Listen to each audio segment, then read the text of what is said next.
Grandpa, tell me about the good old Anyway, days. what are we talking about here? We're talking about the 70s. Yeah. Think about the 70s. We think about Think about women. the Beautiful, good, beautiful women. the good old days, and the good old days, right? Well, what made This is the good old days so good? the beautiful women, and we think Yeah. of one beautiful woman in particular from the 70s. The Bionic Woman. No, I'm sorry. Well, yes, but also too. also Lynda Carter. Isis. Oh, okay. Lynda Carter, Wonder Woman. Absolutely. Did you watch Wonder Woman? I in the did 70s? not, and I know this is going to be weird good old days since I will be at Q&A, but I did watch Wonder Woman 84 last night, so I was thinking we could do good old days and maybe not so So good maybe new I need days. to educate you about better Wonder Woman, and then Okay. you can tell me about what happened in 84. Okay, do you want to do that, or you want? Yeah, we can do that first. You want to do the good Wonder Woman? What was so great about the Wonder Woman TV show? I think I caught one episode once that had John Saxon as a German putting on a bad German Yes! accent as a Yes! I believe that Oh. one was called The Feminine Mystique. I think that's the one where he goes to Paradise Island and tries to force the women there to mine the material that they made the bracelets from, because he was going to use it for the war effort. So, but that's an excellent intro, because that first season, okay, and this was one of those shows that it was the same thing with the $6 Million Man and Bionic Woman, where the show moved from one network to another. It started out on ABC, and when ABC did it, the show was set during World War II. So they went with the traditional origin for Wonder Woman, World War II, Steve Trevor, that whole thing, right? Mm-hmm. So the whole season was this period piece taking place during World War II, which, I mean, as a kid, I thought it was great. Looking back on it, I realized how anachronistic some of it was. They weren't always very authentic, but they did a decent job, and it was clear they were trying to draw inspiration from the comics.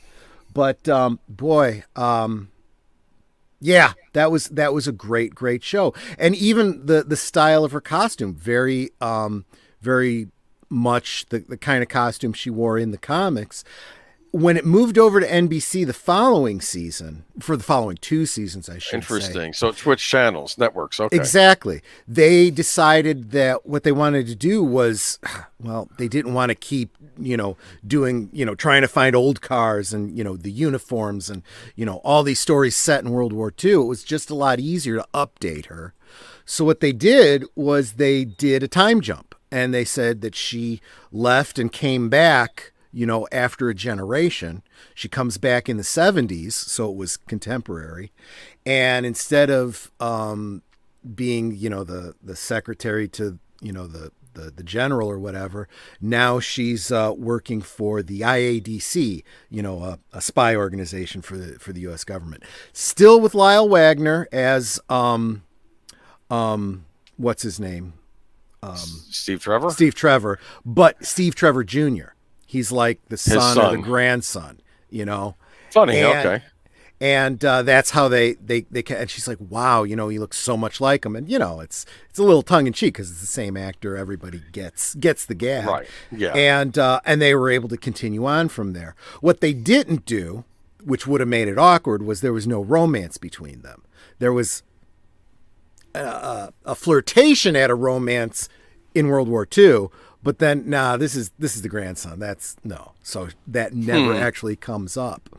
But yeah, I mean, great show. I loved it. It was of its time. It was pretty 70s, you got your episodes where you had Wonder Woman on a motorcycle and Wonder Woman on roller skates and, whatever, different outfit for when she went swimming and stuff. But, it was still pretty good. I mean, it wasn't any goofier than some of the stuff we got in the comic books in the 70s, And again, they didn't go with the it usually wasn't the there weren't any like supervillains from the comics or anything like that. But they always did come up with, if not like the regular, German soldier, German, war plan that she was fighting, there would be someone who had some kind of power, usually technologically based, or back in the 70s, they believed that, ESP and psychic powers everyone was going to have. So, there was stuff. There's actually a really good one, playing off the fact that, she had been there in World War II and now it was present day. So she runs into someone she had met in Japan during the war. She had actually rescued two Japanese boys, got them across a minefield. And during the war, the two boys got separated, and the younger of the two misunderstood what happened in that time, and he blamed Wonder Woman for the death of his brother.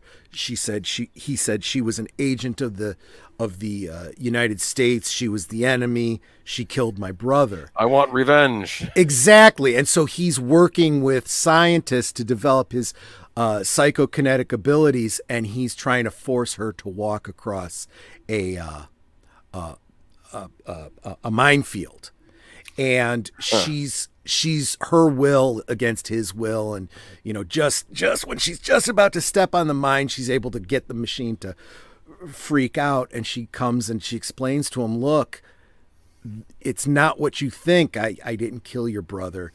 And she says, in fact, and then of course the big reveal, the brother's still alive. They're reunited. He's so sorry. But it was a great kind of throwback story. Like she was here during World War II and there was consequences, to something that she did back then. And, they didn't do a lot of those kinds of stories back in the 70s. Nope. They would totally forget, and they just make up whatever the new story was they wanted to do. But I like Horizon Talkers away. I'm pretty sure the Japanese never laid any mines on the home islands. Well, that's just the history you didn't know about. Okay. Yeah, I don't really remember the details. It might have been because they were all over those islands in the Pacific. It may not have actually been on Japan. It might have been one of the Philippine Islands, probably. Troy Pacelli, Wonder Woman on a motorcycle. I can see that, but Wonder Woman on roller skates, that's just too silly. That was the 70s. There was always somebody doing something on roller skates. I can see Wonder Woman on roller skates. It wasn't really that. Well, first, it was the exact same outfit. She was wearing the helmet. She was wearing the same jumpsuit. The only difference was she had knee pads and elbow pads. And it was a situation where these guys are getting away, and she should have been able to run fast enough to catch up to them, but she does her pirouette. She has the roller skates, and she takes off after them because, wheels. Yeah, no, cool though. I have to check out Wonder Woman one of these days. I have seen it in pieces. My closest I ever got to watching Wonder Woman was when she would be on Justice League, the cartoon show Justice League. Mm-hmm. And there was my favorite episode of Justice League was this episode called Maid of Honor, mm-hmm. where she runs into a guy who was basically, they did an episode where they were in World War II and there was this villain called Vandal Savage leading the Germans, right? And then it's in modern day, they fixed that and they stop him. I think John Stewart Green Lantern sent him into the ocean, like on a ship, and but he was immortal, right? Well, yeah, here's the thing. She sees him and says, oh, that was my grandfather. He was a very evil man. And he's going to be marrying the Princess of Kasni. And I'm thinking, there's something wrong about this guy, even though I didn't know exactly. Yeah. It's like, oh, no, it's him. It's him. Yeah. He's still alive. And he would have been a perfect villain for Wonder Woman. He would be a great arch nemesis. Well, in the comics, he was. Okay, because he's a big enough villain to be to be an arch nemesis to a major. He was one of those characters that started out in World War II, and he was immortal, and his origin was he was like a Cro-Magnon who was exposed to some sort of radioactive something. Yeah, they did that on the cartoon too. Yeah, and he was just immortal for all those years, and that in and of itself is a superpower, right? So. It probably messed with his head being alive so long too. I think, yeah. Well, they certainly do that whole lose your humanity, build up your power, yeah. And so he ran afoul of the Justice League all the time. Superman, Wonder Woman, all of them. He was one of those recurring character that wasn't for one hero in particular. Didn't I say Vandal Savage or did I say Doc Savage? No. I thought you said Vandal Savage. Yeah, okay. Anyway, what was I going to say? Yeah, Doc Savage is altogether different. But I am going to say Lynda Carter did make a cameo in the post-credit sequence of Wonder Woman 84, which I watched last night, which I got out from the public library because I didn't have to pay money for it. But not that I would attack you if you did. 2 hours of your life you can't get back? No, it wasn't 2 hours of my life I could never get back. 2.5 hours of my life I'll never get back. That's even worse. There is no reason why that movie had to be 2.5 hours long. I don't understand. Stop trying to turn everything into an epic. That story is not an epic story. Do you have any questions about it, or should I just go and give the synopsis? Yeah, why Okay. why did they have to turn Wonder Woman into a sexual predator? That's what I want to know. Taking advantage of a guy's body okay, like I am going to say when he has no agency. Some of the choose. criticisms, like they don't show them. Actually, they like show the aftermath of them getting up in the morning. And I don't care that they don't show it. I mean, I grew up in an era where they never showed it, but you knew when they had. You know. Okay. Listen, I don't know. It doesn't make any sense. There's a lot in that movie that doesn't make any sense. I know this is old hack because everybody was talking about this 6 months ago. Yeah. It's okay. So I am going to say this: the one scene that they said would have been offensive to Muslims, where Steve Trevor takes the object. Yeah. He just takes it out of the car as it's about to crash, and I don't see what he does with it after.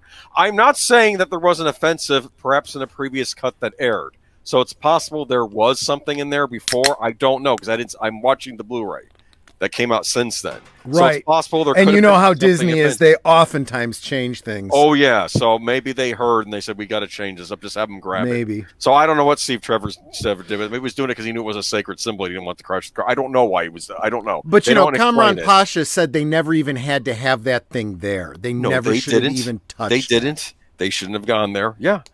Okay. What's the plot? But apparently it's perfectly okay to offend Muslims now. So no, we should stop attacking people's religions. You should stop attacking people, period. Regardless of whether it's because of their gender or their religion or their political ideology or, anything. It's like, can we just get past all this stuff?